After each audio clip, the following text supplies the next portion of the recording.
You hear me? Oh, we got you. Oh, I love it. What? J-Ro, I'm going to start off this by apologizing. I know we're 7 minutes late to start. You're a very punctual guy, but we had some technical difficulties. Mitch, as you see on the screen, is actually at the bay. He's actually 2 rooms away from me right I now. am. Yep. But I feel like we weren't set up in here for us to be kind of on the same screen. So we had to get Mitch set up, and then we're waiting on Colby. But thanks for the patience. I know Hudon and D are in the comments here, very anxious. But welcome to the pod, Mitch. Thanks, man. Happy to be here. Yeah.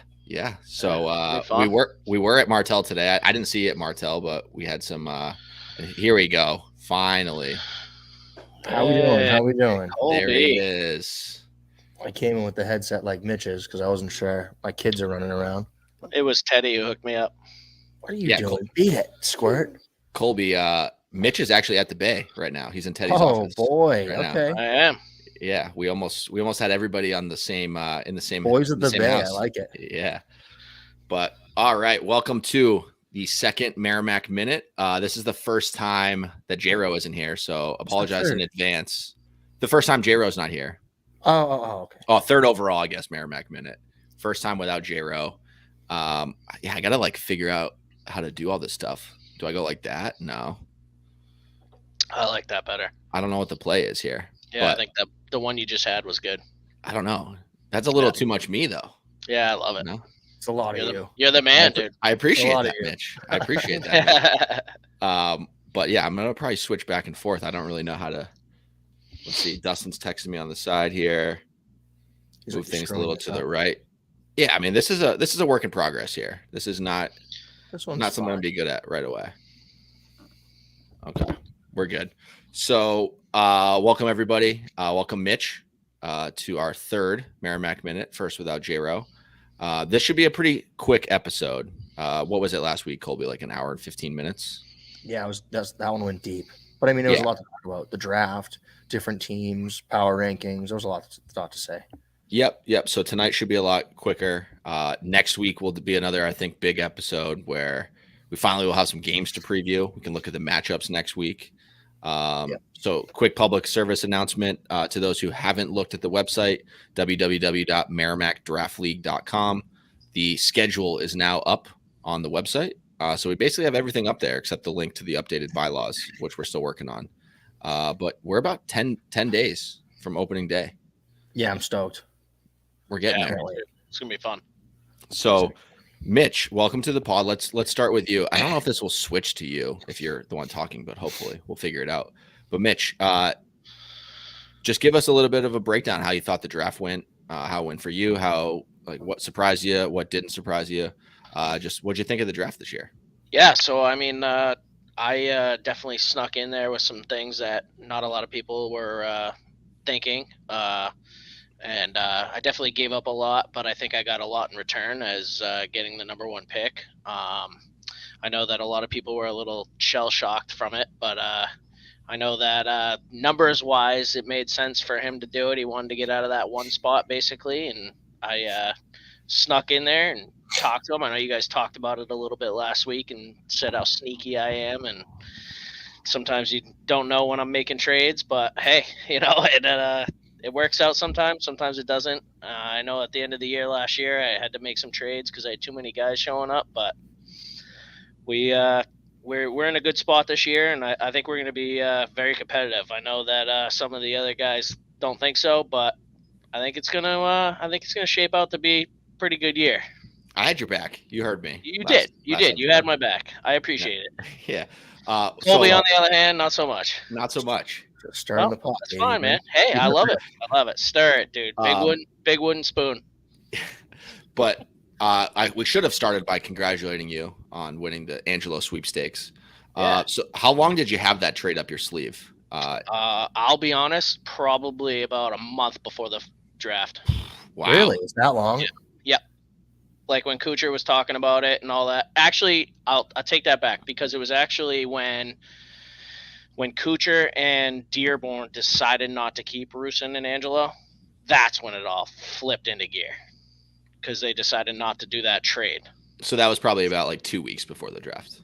I think it was more like 3, but yeah, it was around Wow. But there. even like your trades changed quite a bit, though, didn't it? Like, Yeah, so like what I heard you guys talking about my trade and winning the Angelo, and I know Cooch was a little butthurt about it, but I'll tell you right now, to on paper, say the least. on paper, numbers wise, it made sense. I love Dearborn, but he didn't necessarily pick the right people, so the trade looked very lopsided and didn't make a whole lot of sense. But numbers wise, if you look at the numbers pre-draft, I gave up a lot to get that one, and it did make a lot of sense for him to make that trade. Yeah, that gets back to my point last week about it. That's why I would like for us to do trades before the draft, before there's names associated with the picks, because it's so much more black and white. Like when it comes The to cuck rule would be huge. Yeah, that rule would be huge too. But we'll get into that maybe in a future episode. But yeah, no, different guys value players differently, right? Like for example, I might think Colby is a 4th rounder. Somebody might think he's a 2nd rounder. Someone might think he's a 6th rounder. So once you're trying to like level out the trades, when there's names associated, people have different perspectives. Whereas when they're trade numbers and their values and they're just picks, it's so much easier to determine what's fair and what's not fair. But good for you, Mitch, for keeping that secret for 3 weeks, because it was you know what, I learned a lot last year. As last year being like the first year I was really in, it was COVID, so we redrafted everything. I didn't really count that as like my first year in. Last year was definitely a lot. You know, I talked with Colby a lot. I talked with you a lot. I mean, really, I talked with everybody, and everybody kind of knew the direction I was going. And Colby snuck in there last year on me, and I was like, "Ooh, I like that. I might try to do that this year." That was shicey, but that one kind of fell into my hands because TA was trying to pull a fast one on V. So that one was like, oh, well, this will sneak in perfectly. And that's when I went and snagged Danny Pope. I thought for sure I would still have Chris and Danny on my team this year. Yeah. Yeah, you would. Yep. I can't believe how well you kept the secret, Mitch. You did not give us any inkling that you had that up your sleeve. Yeah, I thought your early moves were with Cooch. Like when I read the piece of paper, because you had like one trade on top and then the second trade, I was like, all right, just working through the trades. And I like did a legit double take. I was like, wait, what? Angelo's getting traded here? Like I had no idea that was coming whatsoever. So I did not trade up TB and Zach Graham to get nothing. And I would not have done that trade if I wasn't getting the number 1 pick. Yeah, I mean, I think Zach and TB would both still be on my team right now. In terms of what you were looking to do, I think you nailed it. Yeah. Like you not met a lot of times people go into the draft with a plan and they might get, 90% of that plan, 80%. Sounds like for you, it was at least for the first few rounds in the trades, you nailed it 100% what you're trying to do. Yeah. I mean, and like, I know that Dustin down here had made a comment last week on who I took in the 5th round, and that would have been Vanty. I took him a lot earlier, but if you looked at my picks, man, there was no shot I was getting him back, and I wanted him to be my 3rd baseman this year. So, you know what? I took him over Belrose and a couple other guys, which I love, and I totally would have taken if I had different picks, but I didn't. I had to take my guy, and I'm not disappointed about it. I got a lot of good guys sneaky in this draft. I know you guys had mentioned, J-Ro had mentioned Ryan Murray last week, a couple of those guys, Adam McQuaid, who apparently hit really, really well tonight. Like, some of those guys just are sneaky, and they're good. You know what's funny, too, is actually in the draft room, I thought you were being shysty when Dearborn yelled out his cousin. He was like, Snaps. That was awesome. And I was like, and then you took him, and I was like, wow, what a dickhead. Yeah, because Dearborn had Dearborn had the snake picks at the end, so he drafted 2 guys, and then he drafted a 3rd guy. We're like, wait, well, hold up. Yeah, so basically part of that trade was I gave him 4, 5, 6, basically with my trade with Cooch, so I could get the 1. And then later on in the draft, he had those 3 in a row, and that's when he was going to I was like, hey, this is your pick too. And he just blurted it out loud. Yeah. And I was like, bro, you're supposed to let me know. And they were like, Dearborn, it's not your pick. And I was like, yeah, I'll take Snacks. It was very awkward. I was like, oh, that just gave it away. I was like, that's brutal. I assumed at that point that you had something worked out because you took him with the next pick, but I didn't think it was part of like an Angelo trade. That was not even in my. Like I said, I gave up quite a bit, because I gave up like my I think it was my 7th round or something like that at that point, and it was definitely a lot to give up. But getting Angelo is a lot. It really is. He's a definite game changer. 100%. And I mean, you're starting off with your shortstop right there, and then I picked up Chad, who everybody thought it was real early too, but I mean, I'll tell you right now, Chad has been more excited this year about softball than I've seen him ever, probably. He's excited. He's going to be there hopefully 75% of the time. And everybody in here knows Chad. He's a good ball player. He's a good guy. Well, I mean, he showed up at BP today, which is a start for you. I was shocked to see him at BP. How many times have we taken BP with the beat and Chad's nowhere to be found? He hit BP maybe 10% of the time that we hit BP. Yep. He was there today. Yeah, but he wanted to get off the simulator and hit something outside. Yeah. Yeah, he's transitioning back to outdoor sports. Outdoor sports, yeah. Awesome. So, any other thoughts for you, Mitch? Dustin goes, "This I don't believe at all." That Chad went to BP? No, Chad was at BP. Yeah. If I wasn't there, I wouldn't have believed it either. I'm not gonna lie. Yeah, he was definitely there. It was unreal. He was there. Yeah, so I mean, I thought that Colby definitely had a very good draft with his pick, with his picking spots. I definitely know why he wanted the snake, because getting those 2 picks back to back was definitely huge for him, I think. I think, sure. Yeah, and I mean, think the draft looks drastically different if we didn't snake it. It would have been so much different. It would have, and it would have been for everybody. It would have been way different if we did 2 drafts too. I mean, if we were doing the 2 drafts still, like I would have had the 2nd overall pick. Now you're talking about me. I probably wouldn't have got the 1 overall to get Angelo, but you never know. And then, you're talking about me getting like maybe Pat Bradney's, because I would have had the 2nd overall pick in that. Right. Yeah. But I mean, at the same time, Dearborn could have gotten Angelo and Pat Bradney's. Yeah. Correct. Which would have been pretty ridiculous. Yep. So I mean, I agree with the direction you guys decided to go as a board, and kind of went with the flow. I mean, finishing 2nd to last year didn't really benefit me in the draft at all this year. I had some long waits for sure before I got some picks, but I think my looking at it back and going over things, I think I did fairly well with like my late round picks. I definitely picked some guys who have played with me before. I thought Tyler Craig was a steal when I got him. I thought Adam McQuaid was a steal when I got him. I definitely think I went a little early on a couple other guys, but we'll see how that pans out over the course of the year. I got a couple guys. I think that's important though. Like people's mindset, like what they're at on the bench, and like who they are when they're actually on the field, stuff like that. I think that's important to know and have in your back pocket as a coach, anyways. 100%. A guy like Bill Kidd, who's played with me for the last 3 years.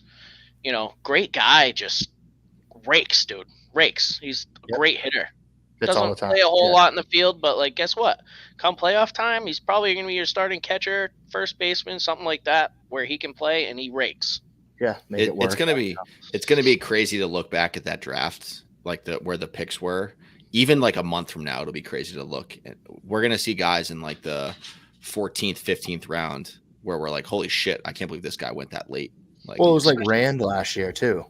Yeah. All of a sudden, we're like, what the hell? Who the hell is this guy? And he was the 3rd round in the new player, like whatever. Like, yeah, he was. It's funny that you actually mentioned that, Colby, because before anybody knew who Rand was, I was in the works with Benny trying to get Adam on my team, Adam Hand, because I got Dean, and I was like, nah, I'd be giving up way too much. I can't do that. And he offered me a trade with Adam and Rand in the same trade, and I didn't do it. Ooh, boy. Yeah, so not a lot of people know that. That one definitely stung a little bit, because I mean, I would have gave up Vanty, which would have stunk, but Rand is definitely snuck into everybody's radar last year. Yeah, I mean, you would have had Zach Graham and Rand in your outfield. Yeah, would have been ridiculous. At that point, oh boy, wow, that was a stretch. At that point, though, I probably could have brought Zach into shortstop, because at the time, like, I had a hard time with the shortstop situation. So yeah, I That's had a true. hard time. Like, I played shortstop a lot last year. I was gonna say, yeah, you played a decent amount of shortstop last year. Yeah, and so did Tyler Barrett. But I mean, my plan, which Colby snuck into, is like I didn't have a plan to get a shortstop because I was like, oh, I'm gonna get Chris and Dan Pope, so I'm gonna have Dan play shortstop. No big deal. Didn't happen that way. So the draft room is definitely a funny. It's definitely funny. Like, nobody had any idea I was in for Roman this year, and Right. last year I had no idea about TA and Colby with the trade to get Dan Pope. When I saw him, it shocked me. Yeah, you got bamboozled last year. Like, you were probably twice. Probably twice last year. It was this year not so much. Like, I had a feeling KP was going to take Pat there, and if he didn't, I probably would have ended up with Roman and Pat, which would have been nice. Yeah. But I had a feeling he was going to take him there.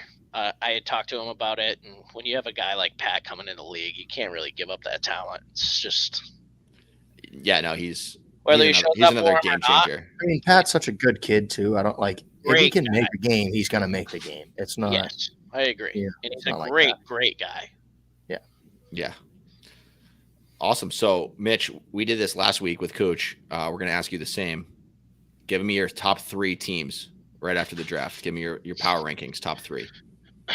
I'm definitely going Colby's team. I like what he did at the draft. He does. I mean, 3 years in a row now, he's been doing pretty good, even when he was cocked that first time. I don't remember it, but yeah, it was decent. And then 2 is hard for me because I feel like there's going to be a lot of teams in that area. I would take my team as 3rd, and then I would definitely take. I kind of like Peterson. I kind of like Peterson there. Okay. Or Buckley. Peterson or Buckley there. I like that. So you and I almost have the same 3 then, because we're pretty close. Mine was A and D, Buckley. I mean, Peterson you did take a Vanderbilt pitcher, so you did take Cooch's team first. That's hilarious. Yeah, the Vanderbilt pitcher thing got debunked like 8 a.m. the next day. I was getting texts about Vanderbilt pitching. That was unreal. But I was assistant to the Vanderbilt pitcher. No, I hope that guy comes and just absolutely kills it, and everyone's gonna forget about that Vanderbilt thing. But I think I will say, Jero didn't Peterson, flat out make that up. Like, there was there's some he got recruited, or I don't know, something was going on there. But I also think Peterson and V's team have the chance to either be like fire or they're like, boomer bust. They're big time boomer bust. I 100%. That's why I kind of took them there, because I think you're gonna know what you're gonna get out of Buckley, but he's he's been consistent over the last couple of years, being one of the tops, and Peterson, I think is gonna be sneaky good. I think they're gonna be sneaky good, and I'm also not sleeping on Joey's team. The more Joey talks about his team, which I mean, toss up a little bit, but the more he talks about it is Joey also talks about the popcorn he makes at home. It's so hard to it's so hard to like gauge Joey's team at all.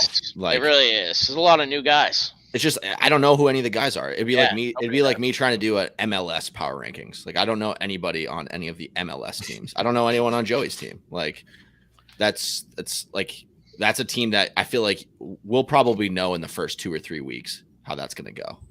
Yeah, but at the same you time, think you got a guy that could get hot. Monahan. Yeah, exactly. Well, actually, Monahan was different. His team was cold last year at the beginning, and Monahan was built with vets and last year, and it was like you just knew, because you've seen these guys play before. You knew that they were going to snap out of that eventually. Yeah. With Joey's team, like, you have no idea. So I don't think Monahan does. I think that Hudon keeps them in games this year, but I don't think they do as good as they did last year. I mean, they won last year, so. Right, that's what I'm saying. So I mean, that's not a bold take that they're not going to repeat. Yeah, I wasn't giving a bold take. I was just stating my opinion about, I love all those guys, and he definitely has a lot of the same guys. He's also missing a couple guys, but I think I'm interested to see how this Tribuco kid goes. That's a big. Yeah, he is a big part. Yeah, I think that would be part to my question you're going to ask me later. Okay. I think that's a big one there. All right. People are interested know to if see. TA could have gotten Tribuco without the trade. I don't think so. Well, because you had mentioned that you were going Brett, and Cooch mentioned that he was going Brett if the trade wasn't in place. Yeah. And we're falling to 2 people. You know what I mean? But I'm wondering also if you go Tribuco because he's a shortstop / outfielder rather than Hamill in your spot. Well, like looking at it, like I probably would have taken Tribuco and done the same trade Cooch did. True. Yeah, true. Is what I probably would have done, and just still try to, because those value, the value for those picks was good. We did that in one of the mocks though, and you didn't like it. No, 100% right. But how inaccurate were those mocks? Like there was a lot of guys left that we thought would be gone. Yeah, like, those mocks were terrible in hindsight. I mean, they were terrible. I loved all of them. They did help a little bit, because like I said, more so for like rounds 7 through 10, because that's like where you're like, people and, that's where you're starting to fill in. Like, all right, who's like guy, like who's these guys, like Buckley. I'm gonna take Buckley in one of those spots. You know what I mean? Like guys that are on the same teams every year. Yeah, for sure. Yeah, for sure. So, Mitch, one more question for you. Was there anyone going into the draft that you really wanted that you didn't end up getting? Pat, definitely Pat. I mean, if KP doesn't take Pat there, I 100% get him. Dearborn wasn't going to take him. It was part of our little thing, and I would have picked him up at the 8 spot. With so the where way Chad was. Yeah, basically where Chad was, I would have got Pat there for sure. Which I think would have fit in great with my team, being with Roman and Pope, who played tournaments together on Smith. They all hang out. I mean, Pope, Colby, the Popes and Pat are, like this. Yeah. They're good teammates and everything else. So I was disappointed that KP took Pat there, but I also expected it. I wasn't shell shocked like I was last year. So that definitely, Pat, I would say 100%. I wish I could have got. Yeah, I gotcha. How about you, Colby? We didn't ask this question last week. Was there anyone going into the draft you really wanted that you didn't get? Rose. I mean, I'd love Brett on my team anytime, but I mean, I honestly sore subject. Yeah, touchy subject here. But the way that the draft was set up, like with me having such, being down in the 3rd and then it not getting another pick until the 5th, I really didn't have any expectations at all on what I was expecting to get. So I kind of was just like ready to play it by ear and see what fell to me and make value choices at that moment. So no, I didn't really have anyone in mind necessarily to go after. Okay. I'd say Toward. Well, Sig guy. Sig guy, obviously. Sig guy. Yeah, that was a huge down. I think everybody was disappointed. Sig guy. Yeah. I couldn't believe that. Like he got taken the pick before me. Like of all the new players, that was during Joey V's string of 9 straight new players that he took. But I was one pick away. You got swayed into it by being like, "Oh, that was a cigarette kid. Yeah, all right, I'll take him." Yeah. Which, like, I think that kid could be a sleeper this year. 100%. Sure. 100%. Yeah. So I thought he had a really good tryout. He got picked in the 12th. He didn't get picked in the 12th. Oh my God, that's hilarious. I'm crying. When it gets to the point where Joey didn't know anybody else, he just picks Martinoli out of the hat. He was just like, "I'm taking Martinoli. I don't know any of these other 40 players that are left." Well, which is funny because that's where Hayes came into play last year in the draft. When he took Hayes took he knew a lot of those guys. He pays attention. Mm-hmm. Yeah. I think for me, I really wanted George. I was one pick away from George. So going into the draft, I was hoping KP would, again, just kind of like you were saying, like KP was the one that took him pick before me. He did the same thing with Belrose. So I think KP had a good draft, mostly because he took all the guys that I was about to take, like one pick before him. So that's what happens when you got. Yeah. What it's like Colby just said, I think KP definitely has. It also depends on who shows up when for him. I think too. I think you definitely see him being middle of the road, but kind of like Tomahawk last year. Nobody wanted to play them the first round of playoffs last year because on paper their team was retarded. That's true. If they bring their firepower, then it's there. Right, sure. Exactly. So if they don't have them for some of the year and they all just make enough for playoffs or whatever, it could definitely be interesting going into playoffs, seeing how they shape out. Yeah, no, absolutely. I still think the biggest thing is going to be managing Doug and Tony. That's going to determine how far Team KP goes. Is that combo? I can't wait to see that combo in action. All right, so who takes more BP? It's going to be a big question. I don't know. I don't know. It's going to be electric duo. Like I said last week, they need a reality show. We need some sort of reality. Bring up reality show. Chad takes the most BP now. Big BP Big guy. BP guy. 1 for 1 this year. BP. Look at this. We got 8 live viewers right now. I feel like it's not usually that high. I'm like, I love it. Yeah. Really? That's low, isn't it? No, so it's high for YouTube Live. I said, why don't you do this on the Facebook page? My boss. That's not a question for me. That's for my boss. That's stuff above us. We're above. Yeah. That's not our pay grade. Yeah. You guys are doing fantastic. I appreciate it, Mitch. Thanks, Mitch.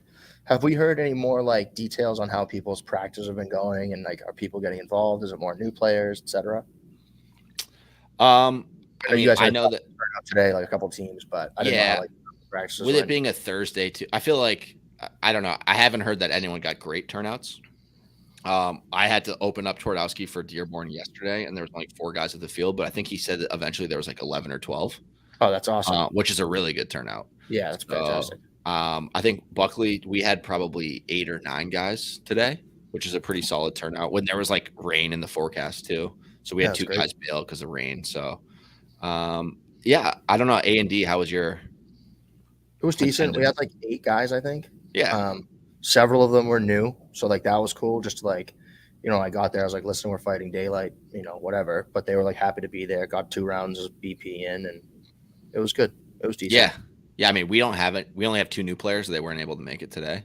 But that's like, it's not really a practice, obviously. Just like the tryout's not really a tryout. Like it's, just BP. You know what I mean? So it's just I had multiple new players like texting me on the side, like, "Hey, do I need to bring anything? Like, what are we doing? We taking ground balls? We take right." I'm like, but it's just batting practice. I know everybody says practice, but it's just batting practice, Right. And like, I had somebody that was like, "Hey, man, I'm not gonna make it, but I'm gonna be hitting today anyway." And I'm like, "Oh, dude, I'm not like trying to check up on you, make sure you're hitting BP. This is more for us to like get to know each other." So I could have probably done a better job explaining what I meant by practice.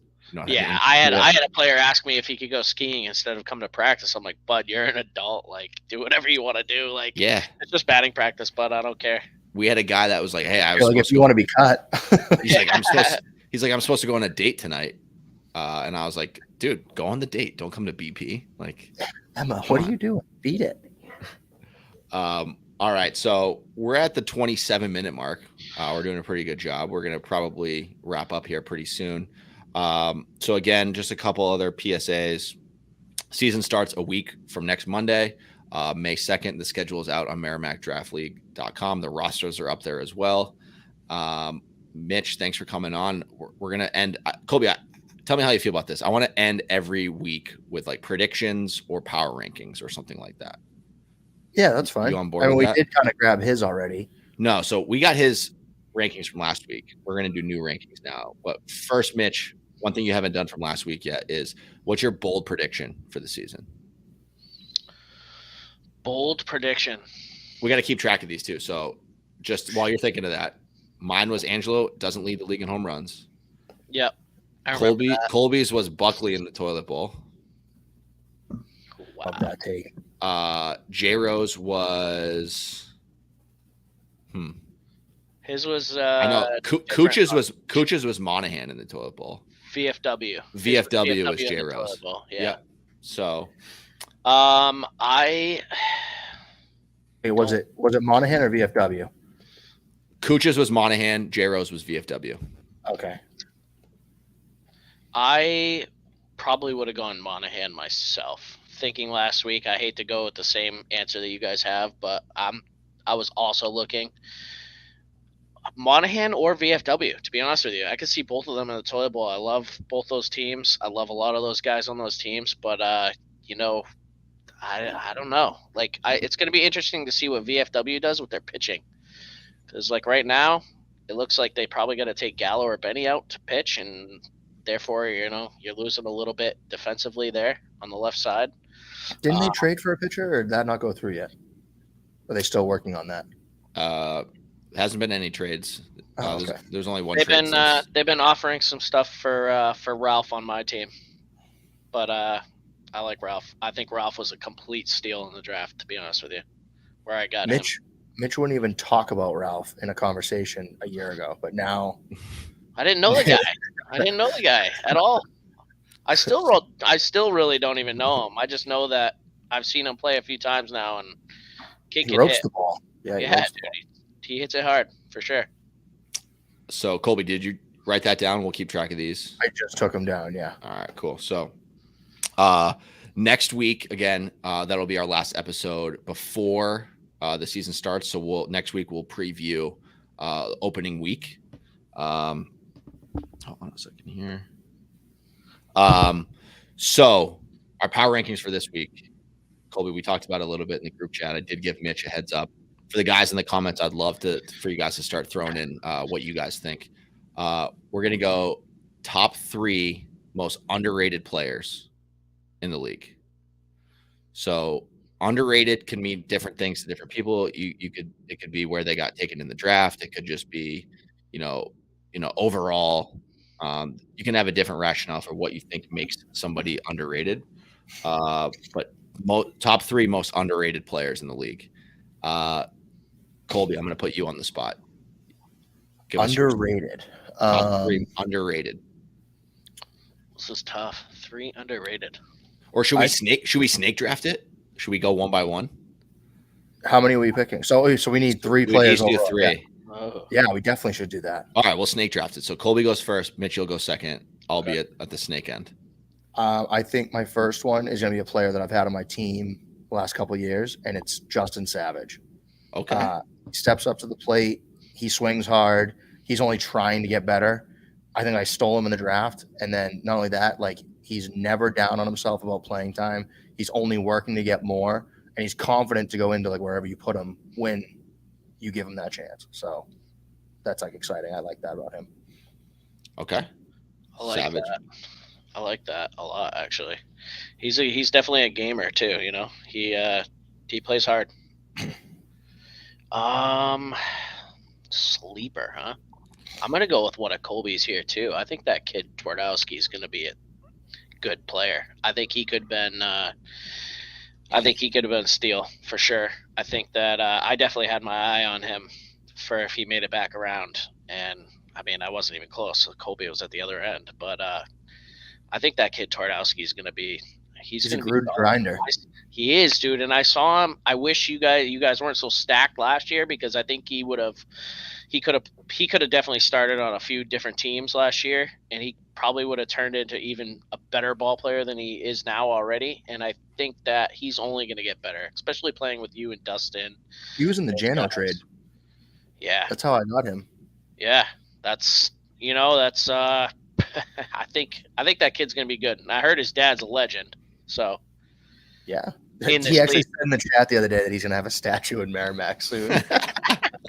I love the kid even better. I know that last year at tryouts, I saw him. He was standing at second base and he was just snapping people off. And I was like, this kid's going to be good. He's young still. So it's going to be interesting to see where he goes. I like that kid. I think he's going to be a steal for sure. Okay. So Savage 1, Twardowski 2. So I have 2 picks here. Before I do that, I see Dobbs in the comments here. Where's Chambers when you need his input? That does. Here, can I show this on the screen? Oh, look at me. You would bury me. Look at me. So that does remind me. I do need to give credit. Chambers. This was his suggestion. He was like, you guys should rank the most underrated and most overrated players in the league. We're not going to do overrated because again, we're not trying to chirp people here necessarily. I'm just happy that I made that list. Based on the you might have made Chambers list, but based on the backlash we got about where guys got drafted, I do not want to have to deal with us dropping names on who's overrated. So you guys did your first 2. I'm gonna go a Buckley guy. I saw him today. Kyle Talbot is going to be my first pick for underrated players. Amazing team guy. He was on my team. I think this has got to be his 4th year now. Yeah. He was on my team the first year. Every team he's been on, he shows up all the time. Great attitude. He's been a minimum innings guy a little bit, but it's just because he's been on teams that have big rosters. The kid can hit. He has a great arm in the outfield. Very, very, very good arm. So he's just a guy that, if he's able to like just start playing a little bit more, that's obviously my job this year. I think he's super underrated. Yeah, he played for me last year, and I'll tell you what, I had my eye on picking him up again, and where you took him, I think is going to absolutely be a steal. The kid is great, like you said, great attitude. He's actually got a very good arm in the outfield. I had to stick him in a 3-man last year a couple times, and he did very well in left field. He held his own. It was, I love Kyle Talbot. He's a great kid. Yeah, great dude. So he also hears bats in the outfield, so watch out for that. Yeah. That was my first pick. I think for my second pick, I'm gonna go with also an A&D guy last year. I'm gonna go with Huey. I think when I first started playing in the league, Huey, which was this is gonna be my 10th season, which is crazy to think about. But when I first started playing, like, Huey was, a 3-4 hitter on whatever team he was on, but he's kind of become more of like a role player, but he absolutely, still rakes. And now the fact that he's added pitching to his game, like that he can go out there and he doesn't walk a lot of people. He's willing to go out there. So yeah, I'm gonna go with Huey for my second pick here. I think, like, to Mitch's point about Toward, like the opportunity that Huey had on our team last year because we could put Dustin in the field and let him pitch, and he earned it, was huge. And I think it also made him such a more valuable player, like, to this league. Mm-hmm. So that was awesome. That was also my next pick. So. No, was it your next pick? It really was, yeah. Yes, I love Huey, and you definitely just like the draft room, dude, snaking me out. I got one more that I think you might take with one of your next two picks, but we'll see. I'm probably gonna go my next one. I will be honest, kid that used to play in the league before. I didn't really know him a whole lot. Saw him at tryouts again this year. Sean Taylor? No, that would be a hot take. I like Matt Lee. I think he is a steal for Joey that late in the draft. I think he was hitting the ball really hard, and if Joey uses him the right way, I think he could have been a steal there at the bottom for sure. Yeah, I mean he's on a team full of Lees. Yeah. But okay. I like that Matt Lee kid. He hits the ball hard and he plays hard. Joey's gonna take care of that backwards hat thing. Yeah, Joey's. It's like playing for Joe Torre in the 90s. Basically. Yeah. No beards, mustache. Very old school. Yeah. All right. Cuck of the year. I think two picks. Oh shit, you're right. I only picked one. So one of them, I don't know if I'd say like underrated or how I want to word this, but definitely steal the draft. Jose Rios. Okay. Like, he goes out there, he fucking runs hard to every ball. He like swings hard, kind of swings in like the right direction. I think where Cooch grabbed him, I think that's like definitely an absolute steal to like get in there and take him. Let's see. I didn't really prepare for two. I'm an idiot. Rookie. Yep. I like that. I like that Rios pick though. It's a good one. That was a guy I was thinking about. Again, kind of what I was saying before, like you can look at underrated different ways. Like I think he's underrated specifically because of, he went later in the draft than he should have, for sure. 100%, which a lot of guys do. A lot of guys go early where they shouldn't. A lot of guys go late where they shouldn't. It's because of what other people, preference. Yep. No, totally agree. I think I know what yours is going to be, Colby. You do? That's fair because I don't even know. Because you don't know. Yeah. But I think if I say it after, you're going to agree that might have been your pick. Okay. Let me think. Let me just check. Or he's going to say it right now. Actually, I think probably another steal in my eyes is Peterson grabbing Euro in the 10th. Okay. I like that pick. He's a good role player. He doesn't even ask to like bat high, but he just plays his role in that sense. Pitches strongly, he really doesn't like walk many people. He just tosses the strikes, just does kind of like what he needs to do to get the job done.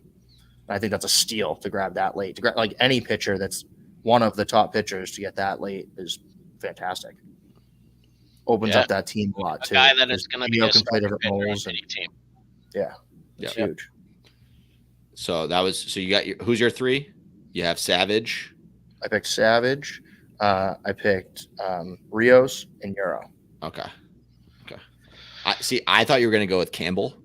Was who I thought you were going to go with for your third one. Okay. For your third one. But I've never like gotten to know Campbell, and I only seen him play like a handful of times. So I just know that last week you were saying like if he comes back and he's healthy, that's such a huge thing for KP's team, and because I do think he's underrated to the like he still plays a solid outfield.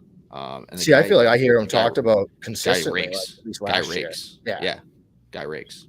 But yeah, I mean that is definitely if he comes back healthy, then that's definitely a steal of the draft. Yeah.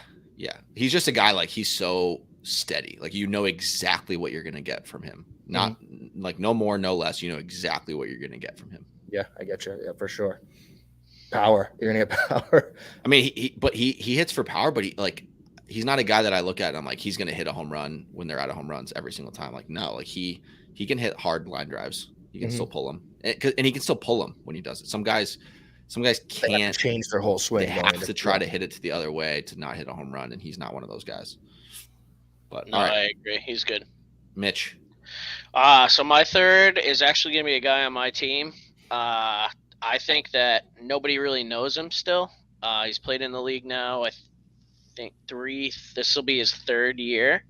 Ryan Murray, young hockey kid, throws lefty, bats righty, has sneaky power, but he hits a lot of line drive and ground balls through the holes. He's only getting better. I mean, he's an athlete. You could just tell. And he's only just figuring out the game still. I know I had him 2 years ago, and then Joey scooped him up last year. And he definitely is a sleeper in the draft every year. And I love that. I hope he stays like that so I can pick him up every year. But I'm telling you, this kid is going to be something to keep your eye on for sure because he's a starting left fielder for sure in this league. Murray, written down, noted. Steal from Mitch. Got it. Steal from Mitch next year. I hope he hits 3 home runs against you guys this year. Save Murray's career. Take him in 23. Got it. He's gonna go 0 for 4 now against you guys. So for my last pick, I'm torn. I have 3 different guys on my list here that I would consider. I think the first one is my guy John Saraceno. Great dude. Again, a guy that can play a role on a team. Keeps a fantastic book. And you know he hits. Anytime you put him in, like you can put him in and he's gonna get a hit. So he's one of my possible ones. The other possible one that I'm not going to go with was another Buckley guy, Eddie LaCourse. You know, he's a steal where you got him. He's a steal. Where he gets drafted every single year. Every year he gets a steal. I think that's like the availability thing at the beginning, right? He's like baseball or whatever. From an availability standpoint, though, like he's never been even close. Even on a team team last year that forfeited 1,000 games, he was still playoff eligible. Like, yeah, for sure. And you know, he plays the outfield well. Great base hitter. We obviously played tournaments with him for a lot of years. Blocks. So he was almost my last pick here, but my actual last pick, I'm going to go with Johnny Moe. I love Johnny Moe. I love Johnny Moe. One of the nicest guys in the world. Great dude. He'll play some outfield for you. He'll play some infield for you. And he hits well. You know, if the lights are not on at the tell, he can play left field just as good as any of those old guys out there. Yeah. Sure. So it was a tough call. There's a lot of guys I feel like that could fit into this underrated category, but I think we had some great picks here. I think I always circle back to this, but like especially with the snake and especially with, you know, we had 4 keepers this year. I think people fell to places to certain rounds because of team needs and stuff like that. I don't think it's realistically like considered a value point anymore, which I think is kind of cool too. I think that happens every year too. Because there's people that you're like, like how did he not take that guy? But like, all right, you already have 3 third basemen and 3 first basemen. I don't want to pick up another one. Like you have to go, a different direction. So people definitely shouldn't take it hard or whatever for being picked later or earlier than they should, because it happens every year. There's definitely sleepers every single year that happen in the draft, and that's part of the drafting way. I think that's why we all love this league so much. Chambers is pissed that right now this was only his idea and not mentioned as an underrated player. I mean, Chambers wants on the pod bad. He wants to be on. We have some other people that have reached out and asked to join. So, Mitch, great job. Great debut. Great draft. Great pod debut. Any parting thoughts for the folks before we sign off? I would just say, as probably just like you guys, I'm super excited for the league to start. Can't wait to see where teams, how they shape out. And let's get going. We're a week away, right? One more week of practices, and we're good to go. Hopefully, the weather warms up a little bit, and we'll see where everybody's going to be at. I'm excited. Love it. Thanks for joining us, Mitch. Colby, anything for the folks before we sign off? No. I'm actually kind of excited for next week's episode. Yeah, when we start really breaking down games and seeing what's going to happen week 1. That's what I'm excited for. Yeah. So next week will be, like Colby just said, a lot of preview of week 1, maybe some more hot takes. We'll see. And we're going to start our predictions, our game predictions next week. So Colby, I think we're going to have to decide on some sort of little wager between you and I. Oh, absolutely. On who wins the most season long. It might be, I feel like a Marg Tower bet is just too easy. It's got to be kind of creative, I think. It's got to be a little bit more creative. Maybe we go get a Marg Tower and one of them has to wear something ridiculous. Yeah, I mean, that's, we could do that. None of that, like, I'm thinking of, like, things that fantasy football leagues make their last place person do. Like, some of them are a little too extreme. Like, I'm not going to go take the SAT. But I'm also not going to make you walk up Route 3 in a dress. Exactly, right. But just a Los Primos in a dress. But we'll think about Marg Tower. Nah, I don't even want to do that. But I guess if there's anywhere to do that, I would do it there.